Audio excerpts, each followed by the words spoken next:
Бастаған істі соңына дейін жеткізу. Адам өмірінде жаңа іс бастағанда, өзгерісті қалап әрекет еткен кезде белгілі бір күйлерді кешеді. Ол өзгерістің эмоционалдық циклі деп аталады. Бұл ұғымды Дон Келли және Дэрил Коннер деген ғалымдар 1970 жылдары енгізген, жетілдірген. Осы модельді түсінген адамға бастаған істі соңына дейін жеткізу оңай болады. Өзгерістің эмоционалдық циклі 5 кезеңнен тұрады. Бірінші кезең – негізсіз оптимизм. Кез келген адам бір істі бастағанда негізсіз оптимизм деген күйді кешеді. Курс, марафон, кітап оқуды немесе таңертең жүгіруді бастаған адамның өзіне деген сенімі ұрып тұрады ғой. Мотивациясы мощный болады.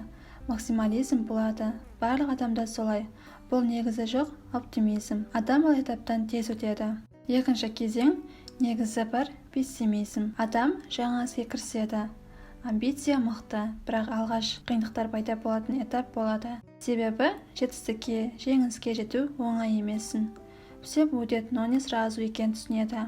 Тұрақтылық, көп еңбек керегіне көз жетеді. Көңіл күйі түсе бастайды. Қолына келмейтіндей мәре ұсақа секілді көрінеді. Бұл кезде адам негізі бар пессимизм күйін кешеді. Бұны да өтеді. Үшінші кезең – құлдырау кезеңі. Ең қиын этап. Проблемалар көбейеді. Адам санасына түрлі ойлар келе бастайды. Бұл іс менікі емес. Мен математик, гуманитар, спортшы, программист, аспаз, музыкант емеспін дегендей. Үйленген жастар осы кезеңде ажырасып жатады. Көбі осы кезеңде бастаған ісін тастай салады. Саған сабақ. Осы кезеңде сынбауың керек. Шыдамды бол, қайсарлық көрсет, табандылық таныт. Себебі келесі кезең тәтті. Төртінші кезең – негізі бар оптимизм. Өткен сатыда адам қиындықтарға тап болды. Оларды шешті. Оптимизм пайда бола бастайды. Негізі бар оптимизм. Бастаған ісінің оң солын біліп қалды. Өзі біршама эксперт. Белгілі бір жетістіктері де осы кезеңде пайда болады. Солардан шабыт алады. Құлшынысы артады. Одан сайын алға жылжығысы келеді. Бұл негізі бар оптимизм. Соңғы кезең жеңіс кезеңі. 4 сатыдан өткен адам міндетті түрде жетістікке жетеді.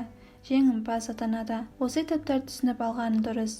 Бір істі қолға алған кезінде қай сатыда жүргеніңді біліп тұрасың. Түсіну проблеманы жеңілдетеді. Шешімін тез табуға көмектеседі.